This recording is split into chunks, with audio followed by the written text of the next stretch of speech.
এখানে একটা ভয়াবহ অ্যাক্সিডেন্ট বা দুর্ঘটনা কিছু একটা হবে আশঙ্কা ব্যাপকভাবে রয়েছে। যত দিন পর্যন্ত আমাদের দেহে রক্ত থাকবে আমরা এই শান্তি ধরে রাখব এবং আমাদের এই আন্দোলন অনশন কর্মসূচি চালিয়ে যাব। আমাদের এই কার্যক্রমটা বিশ্ব সাহিত্য কেন্দ্রের ভ্রাম্যমাণ লাইব্রেরি কার্যক্রমটা এইটা 64টা জেলায় 76টা ইউনিটে পরিচালিত হয়। এই ভ্রাম্যমাণ লাইব্রেরি কার্যক্রমটা চলমান রাখার দাবিতে আমরা এই অনশন কর্মসূচি পালিত করছি। গতকাল বিকাল 5টা থেকে এখনো পর্যন্ত আমরা এই অনশন কর্মসূচিটা পালন করে এসেছি। 5 লক্ষাধিক পাঠক এই বই আমাদের কাছ থেকে বই নিয়ে পড়ে, তারা বই পাচ্ছে না।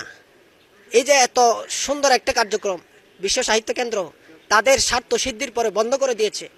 হ্যাঁ, টাকা আত্মসাৎ করা শেষ হয়ে যাওয়ার পরে ডিম পাড়া মুরগি ডিম খাওয়ার পরে এখন ডিম পাড়া শেষ হওয়ার পরে এটা বন্ধ করে দিয়েছে। সেটা হলো সবচেয়ে বড় বিষয়।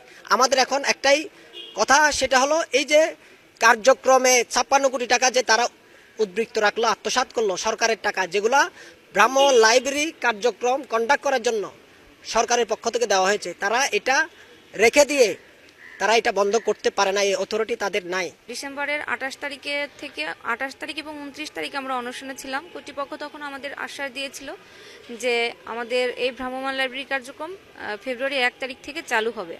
আমরা আমাদের পাঠকের প্রতিনিধি হয়ে এখানে এসেছিলাম তখন, এবং পাঠকরা যে তাদের যে অপূরণীয় ক্ষতি হবে সেটার কথাই আমরা কর্তৃপক্ষের কাছে উপস্থাপন করেছিলাম।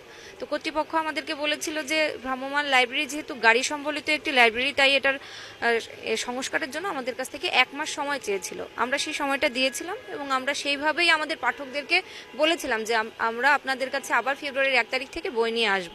কিন্তু কর্তৃপক্ষ সেই কথা রাখেনি এবং তারই পরিপ্রেক্ষিতে আমরা আবার গতকাল থেকে আজকে পর্যন্ত, মানে আজ 2 দিন আমরা অনশনে বসে আছি। গতকাল থেকে আমাদের এই অনশন কর্মসূচি শুরু হয়েছে। আমাদের সহকর্মীগণের মধ্য থেকে এখনো পর্যন্ত 5-6 জন গুরুতরভাবে অসুস্থ হয়ে শুয়ে আছে। আমরা চেষ্টা করছি এদেরকে খাবার, স্যালাইন বা অন্যান্য কোনো কিছু দিয়ে অন্তত বাঁচিয়ে রাখার চেষ্টা করছি। এখনো পর্যন্ত অবস্থা খুবই করুণ, আমি নিজেও অসুস্থ। এখানে একটা ভয়াবহ অ্যাক্সিডেন্ট বা দুর্ঘটনা কিছু একটা হবে আশঙ্কা ব্যাপকভাবে রয়েছে।